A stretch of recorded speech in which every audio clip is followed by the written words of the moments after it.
The car you couldn't buy and the inflation in your bank account both start in the same place, a tiny piece of sand in Taiwan. For decades, silicon was treated like an invisible resource. Most people never thought about it.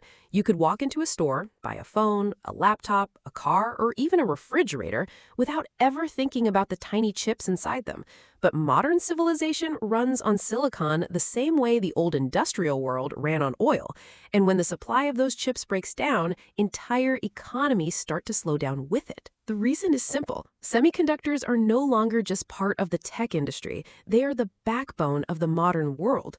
The smartphone in your pocket has dozens of chips. The car you drive can have thousands.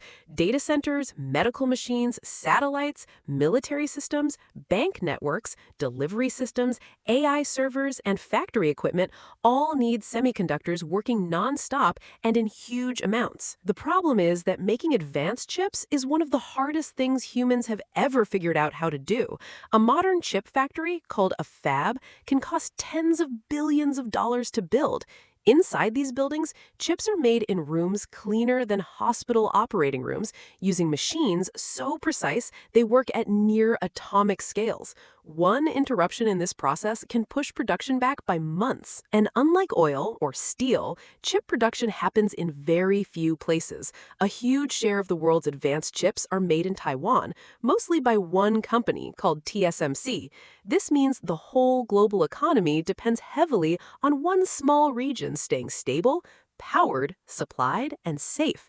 A drought, a blackout, an earthquake, a pandemic, or a political conflict in that one region can send shockwaves across the entire planet. That weak spot became painfully clear during COVID-19. When lockdowns shut down factories and broke delivery chains, the chip supply cracked. At the exact same time, demand for electronics exploded.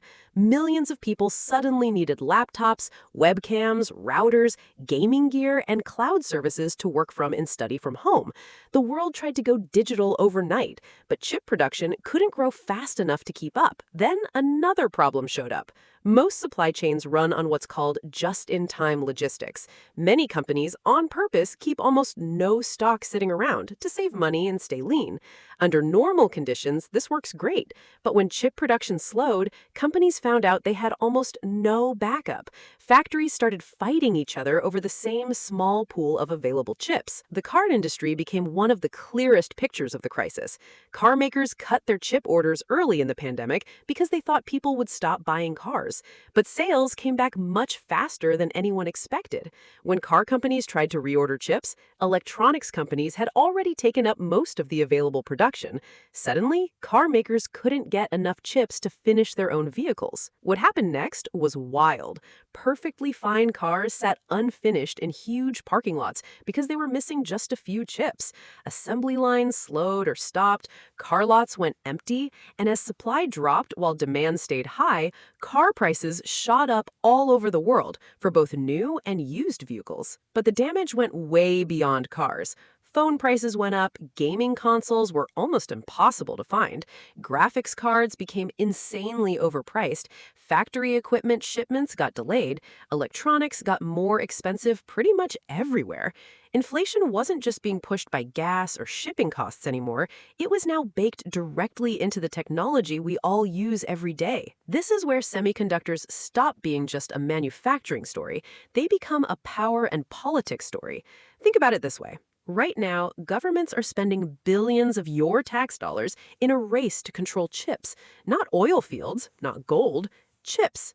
Because they've realized that whoever controls the chips controls the AI, the military weapons, the banking systems, and the internet itself.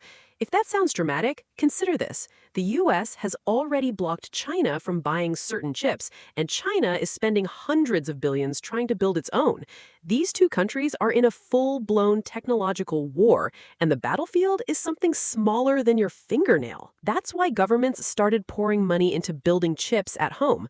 The United States passed the CHIPS Act to grow its own production and rely less on other countries.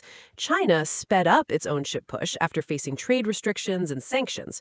Europe, Japan, South Korea, and India all started competing to lock down their own chip supply and bring in factories.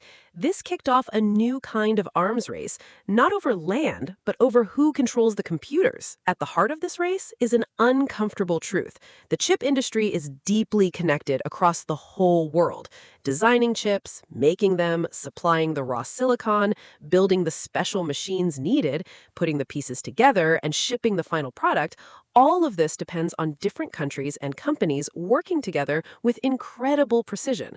For example, the most advanced chip-making machines in the world are made by a Dutch company called ASML. Some key materials come from Japan, certain chip designs come from the US, the actual manufacturing happens in Taiwan or South Korea. Assembly and testing might happen somewhere else entirely.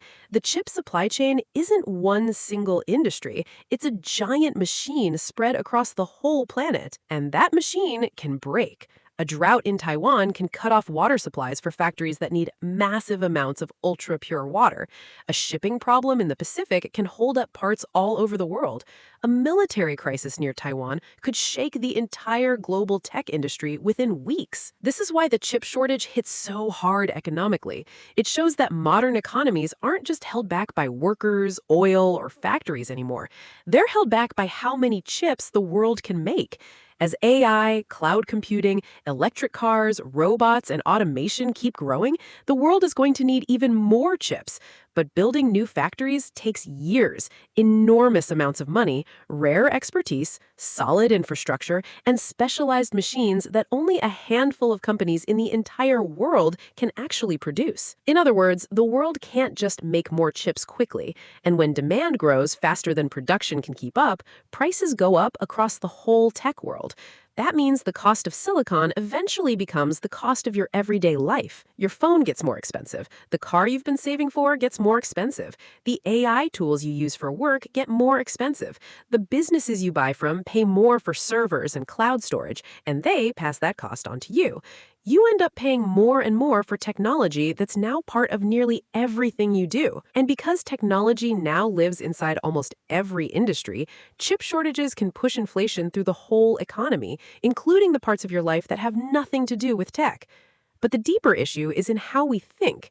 For decades, globalization made people believe that technology would always get cheaper, faster, and easier to get over time. The chip crisis broke that idea. It showed that the digital economy still depends on real physical factories, fragile delivery systems, rare skills, and production concentrated in just a few places. The cloud may look invisible, AI may feel like magic, but underneath it all are factories, raw materials, shipping routes, power grids, water systems, and silicon. And if that foundation gets shaky, the entire digital world and your place in it gets shaky with it.